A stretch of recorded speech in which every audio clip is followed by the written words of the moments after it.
Assalamualaikum warahmatullahi wabarakatuh. Nama saya Ogi Pratama Islami Site, absen 26. Dan hari ini saya akan menjelaskan materi sejarah, yaitu datangnya Jepang ke Indonesia. Jadi yang pertama ada Belanda menyerang tanpa syarat ke Jepang. Serangan Jepang ke Hindia Belanda terjadi pada 11 Januari tahun 1942 di Kalimantan Timur. Pada Februari 1942, Jepang telah menduduki Pontianak, Banjarmasin, Makassar, Palembang, dan Bali. Tujuan Jepang untuk menyerang dan menduduki Hindia Belanda adalah untuk menguasai sumber daya alamnya, terutama minyak bumi, guna guna untuk mendukung Jepang dalam perangnya. Dan yang kedua ada tanggapan para tokoh-tokoh pergerakan nasional Indonesia. Pada awalnya, kedatangan Jepang ke Indonesia disambut baik oleh para tokoh-tokoh pergerakan nasional kita, yaitu Soekarno, Hatta, dan Ki Hajar Dewantara. Sebagian tokoh pergerakan seperti Sam Ratulangi, M.H. Tamrin, dan Sutarjo bersikap hati-hati akan gerakan ekspresionisme Jepang, yang di dalamnya ada unsur fasisme. Meskipun demikian, secara umum ada rasa optimisme kedatangan Jepang akan segera membawa kemerdekaan. Jadi yang pertama ada menyerahnya Belanda kepada Jepang, dan yang kedua ada Jepang berjanji jika Perang Pasifik akan dimenangi oleh bangsa-bangsa di Asia akan membawa kemerdekaan.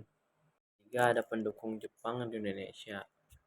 Setelah Jepang menguasai Indonesia, pemerintah Jepang membagi Indonesia menjadi 3 daerah wilayah militer yang dikendalikan oleh Angkatan Darat dan Angkatan Laut. Ketiga wilayah daerah ini berada di Komando Panglima Besar Jepang. Untuk wilayah Asia Tenggara untuk wilayah Asia Tenggara yang berdudukan di Saigon. Selanjutnya ada C, dampak penduduk Jepang di Indonesia. Masa penduduk Jepang di Indonesia membawa dampak yang sangat luas bagi kehidupan politik, ekonomi, dan sosial budaya yang ada di bangsa Indonesia. Dan yang pertama ada bidang politik. Sejak berkuasa di Indonesia, pemerintah pendudukan Jepang kemudian membubarkan semua kegiatan kemasyarakatan seperti organisasi politik, organisasi sosial, dan organisasi keagamaan, dan kemudian menggantikannya dengan organisasi-organisasi bentukan Jepang. Yang kedua ada bidang ekonomi. Dampak pendudukan Jepang pada bidang ekonomi tidak berbeda dengan negara-negara imperialisme lainnya. Dengan adanya semboyan negara makmur, militer kuat, Jepang bermaksud menjadikan Indonesia sebagai salah satu basis bagi kepentingan militer sekaligus industri-industrinya.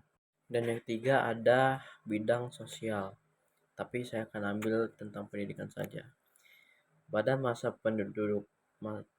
pendudukan Jepang, kondisi pendidikan di tanah air lebih buruk dibandingkan masa pemerintah Hindia Belanda. Jumlah sekolah menurun drastis.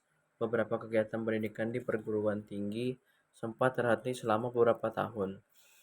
Baru pada tahun 1943, kegiatan pendidikan di perguruan tinggi dibuka kembali, seperti perguruan tinggi ilmu kedokteran, dan lain-lain. Dan yang terakhir ada bidang kebudayaan. Sebagai negara fasis, Jepang mendidik warga negaranya dengan sangat disiplin dan keras. Jepang sangat menghormati kaisarnya yang mereka yakini sebagai keturunan Dewa Matahari.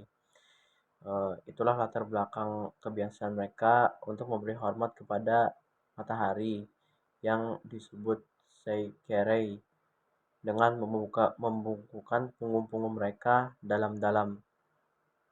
Itu sebagai simbol penghormatan terhadap kaisar. Dan mungkin itu saja dari saya. Maaf jika kalau ada salah kata, dan terima kasih. Wassalamualaikum warahmatullahi wabarakatuh.